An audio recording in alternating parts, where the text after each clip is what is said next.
Guys, Alhamdulillah nakama-nakama yang dah order baju kita dah pun dapat baju-baju dorang. Korang bila lagi guys? Tapi yang belum dapatkan, jangan risau. Promosi beli 3 percuma 1, beli 6 percuma 2 helai, beli 9 percuma 3 helai, beli 12 percuma 4 helai masih lagi berlangsung. Bahkan harga masih sama guys, RM30 sahaja.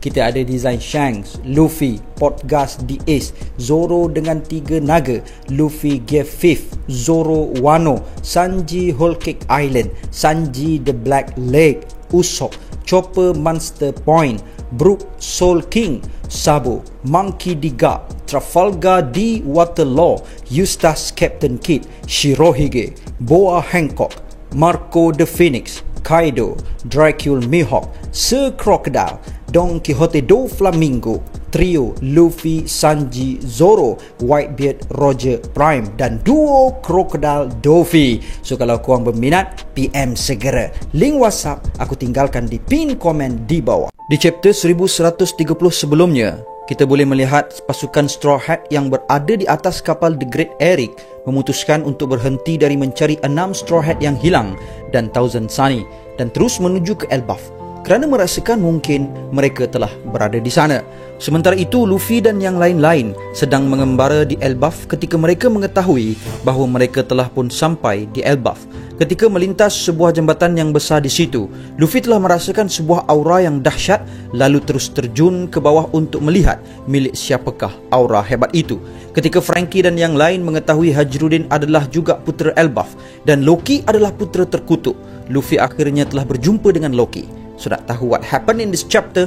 Jom, let's proceed with the content. Ikuzu Yarodomo.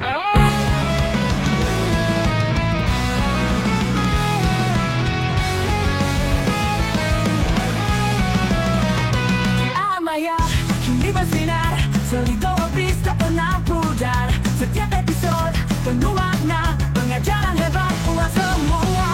Jenis komando, sang legenda, bawa cerita penuh warna. Dari Luffy hingga Zoro, setiap kisah penuh inspirasi. Membuka tirai chapter ini, kita dapat melihat Luffy yang menjerit keriangan kerana akhirnya dia telah sampai ke Elbaf. Luffy mengatakan kepada Loki bahawa bertahun-tahun lamanya krunya ingin datang ke Elbaf ini. Luffy tertanya-tanya apakah yang terdapat di puncak pokok besar di situ dan adakah Usopp telah tahu yang mereka di Elbaf. Luffy juga curiga adakah benar Elbaf adalah pulau terkuat di dunia dan tempat lahirnya peperangan.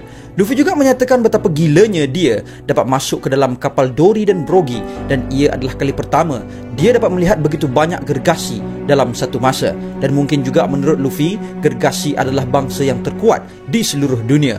Setiap komen Luffy ini sebenarnya menunjukkan keterujaannya berada di Elbaf dan ketika Luffy bercakap-cakap, Luffy langsung tidak memberi ruang kepada Loki untuk mencelah dan hal itu membuatkan Loki menjadi marah dan terus menjerit dan jeritan Loki itu menghasilkan sebuah ribut yang dahsyat, menghembus pokok-pokok di situ bergoyang dengan dahsyat tapi tidak terlalu dahsyat sehingga menanggalkan pokok-pokok gergasi di situ. Dan di panel ini kita dapat melihat Loki diperkenalkan dengan nama dan bounty-nya, The Echoes Prince of Elbaf, Loki Special Bounty 2.6 billion berry. Dan sekarang ini adalah giliran Loki untuk bercakap dan sekali lagi dia mengenalkan diri dia kepada Luffy bahawa dia adalah The Sun God yang terpilih seperti legenda-legenda lain dan diutuskan untuk Elbaf. Jadi jangan bercakap sebelum aku mengizinkannya. Sekarang beritahu aku, apakah pendapatmu tentang keadaanku?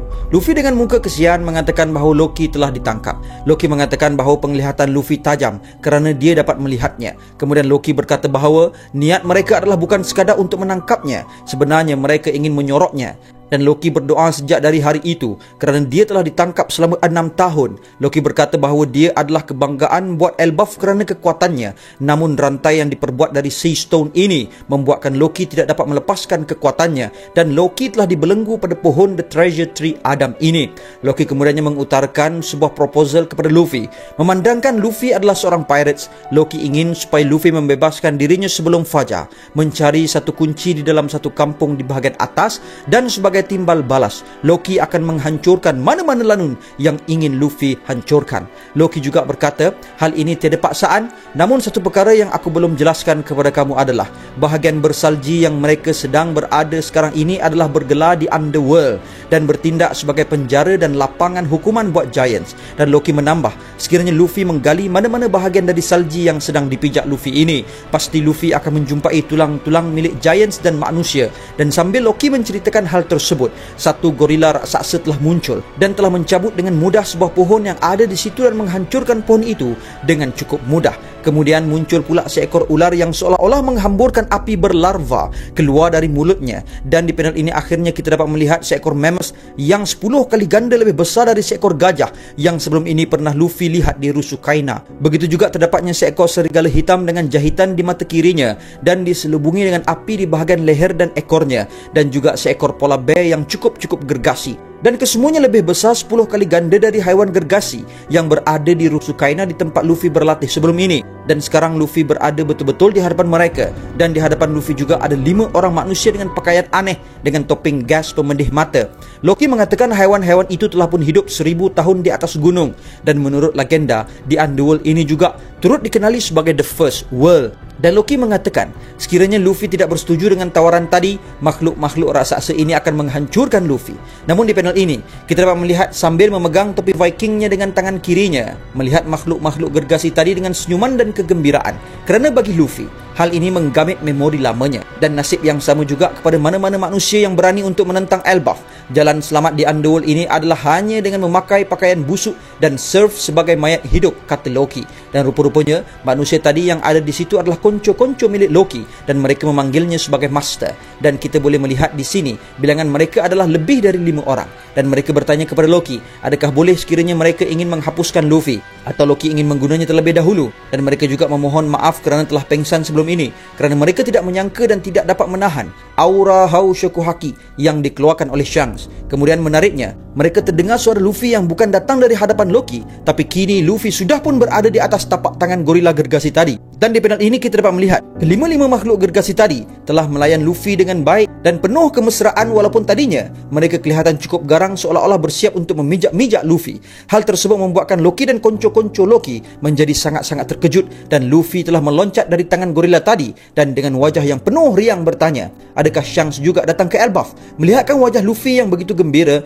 Loki cuba untuk intimidate Luffy dan berkata, dia datang ke tidak?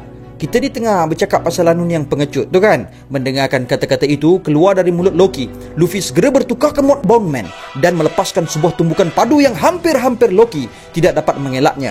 Melihatkan kekuatan Luffy, Loki menyuruh Luffy untuk berhenti dan mengatakan yang dia hanya bergurau.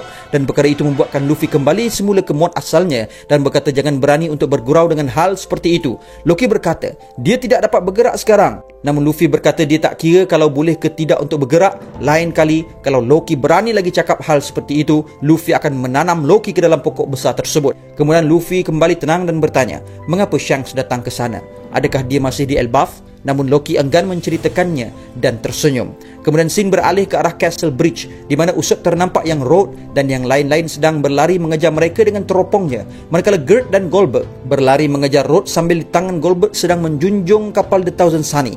Hal itu membuatkan Zoro ingin segera melibas mereka. Namun Usopp mengatakan berkemungkinan mereka adalah temannya Dory dan Brogy. Jadi mereka memutuskan untuk berlari ke arah bahagian kampung yang terdapat di bahagian atas jambatan tersebut, yang mana tidak jauh lagi dari situ. Kemudian scene kembali beralih ke arah Underworld. Namun kali ini kita dibawa ke arah sebuah double page yang menarik. Kita dapat melihat Hajruddin dan Stenson sedang memburu seekor rusa gergasi. Hajruddin ketawa besar setelah berjaya memburu rusa gergasi tersebut dan mengatakan rusa ini tak ada di hutan bahagian atas Elbaf. Dagingnya sangat sedap dan dia tidak sabar untuk tengok senyuman besar para kru Mugiwara apabila diorang sampai nanti. Jadi jangan malukan diri kita. Daging ini hanya akan diserve kepada Mugiwara yang telah pun menyelamatkan nyawa-nyawa kita semua. Tapi menurut Stenson, rusa ini sangat berat untuk digendong. Kemudian kita dapat melihat sedikit kilas balik ketika Hajruddin berada di Dressrosa dan setelah itu mereka membawa rusa itu dan pergi sambil menyanyi kegirangan. Kemudian scene beralih ke arah kapal The Great Eric yang telah pun hampir sampai di Elbaf. Dan di sebelah kapal itu kita dapat melihat mereka sedang berlayar bersama-sama seekor sea creature yang besar.